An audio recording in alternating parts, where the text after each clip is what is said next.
Good morning. Happy Monday. Mrs. Montgomery here. I hope you had a really nice, relaxing Sunday.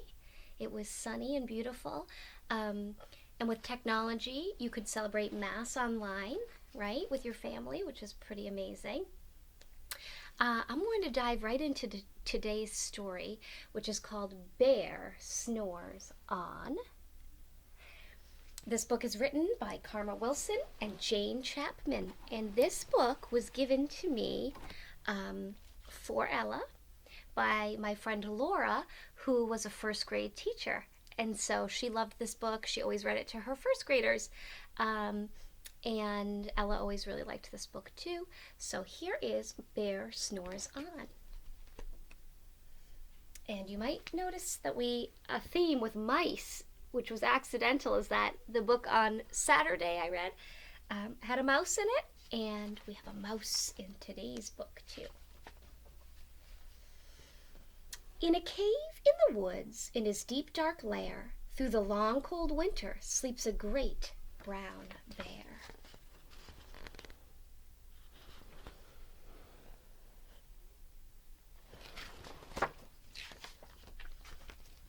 Cuddled in a heap, with his eyes shut tight, he sleeps through the day, he sleeps through the night.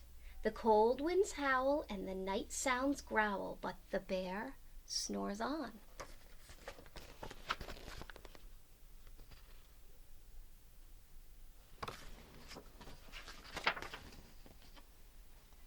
Here's our mouse.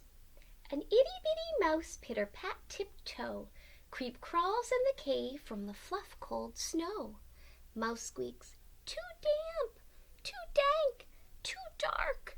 So he lights wee twigs with a small hot spark.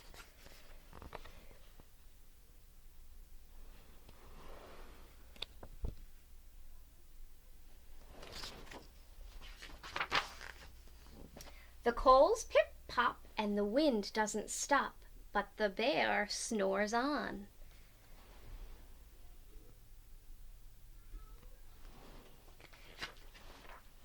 Two glowing eyes sneak peek in the den.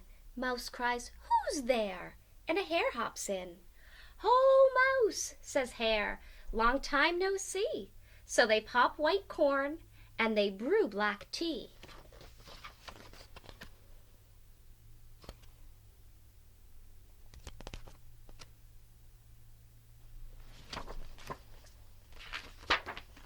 Mouse sips wee slurps, Hare burps big burps, but the bear snores on.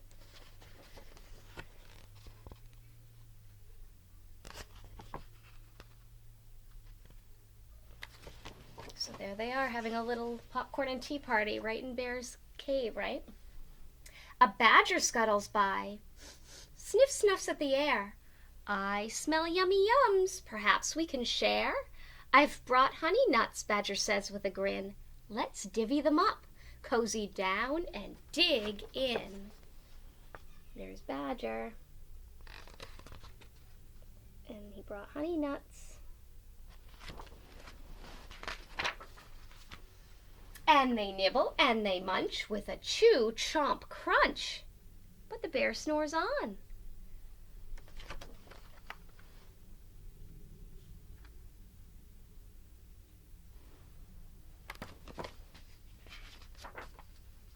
A gopher and a mole tunnel up through the floor. Then a wren and a raven flutter in through the door. Mole mutters, "What a night! What a storm!" twitters wren. And everybody clutters in the great bear's den. So a raven and a wren are birds, right?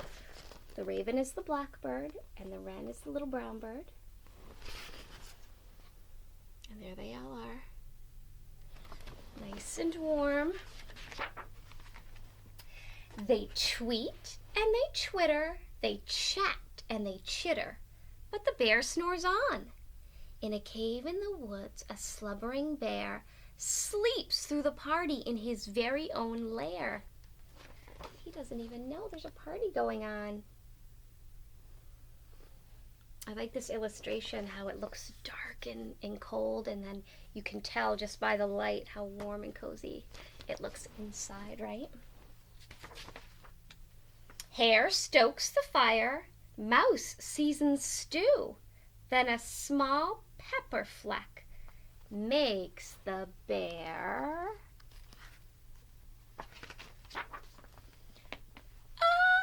achoo! He blows and he sneezes, and the whole crowd freezes.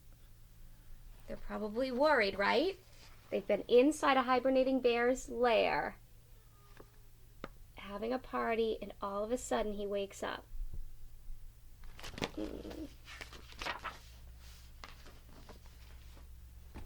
And the bear wakes up. Bear gnarls and he snarls. Bear roars and he rumbles. Bear jumps and he stomps. Bear growls and he grumbles. Look at his face. Does he look happy? Everybody looks a little worried.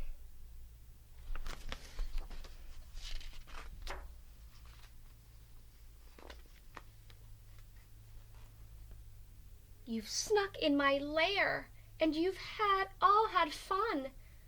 But me, I was sleeping. I have had none. And he whimpers, and he moans, and he wails, and he groans, and the bear blubbers on. So he's not angry, he's sad, right? Mouse squeaks, "Don't fret, don't fuss. Look, see? We can pop more corn. We can brew more tea."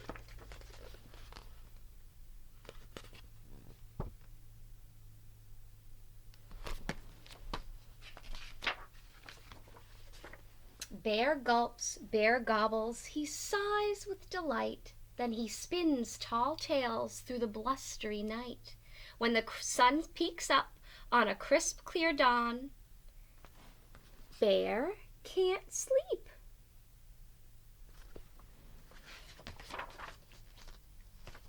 But his friends snore on. So Bear sleeps and sleeps, and everyone has a party, and finally Bear wakes up, and they brew some tea, and they make him some food, and they have a nice time, and then he's wide awake, and everybody else is so tired from the big night. Everybody fell asleep. There's the last illustration. I really like that book. Even though it's spring, officially, we might actually get a little bit of snow later on today, some flurries. So I thought this would be a great book to read. I hope you guys are all doing well, and I hope you guys like this story. And remember, if you draw any pictures, any book characters, some of you are really great artists, particularly if you draw any salty pictures of the seagull, I want to see them. I've seen a few of people's doodles, and they're great. So keep them coming, and maybe I'll share them with Ms. Fasano, and maybe she can put some up on the St. Paul's page for everybody to look at. So this was Bear Snores On, and I hope to see you tomorrow. Okay? Thanks. Bye-bye.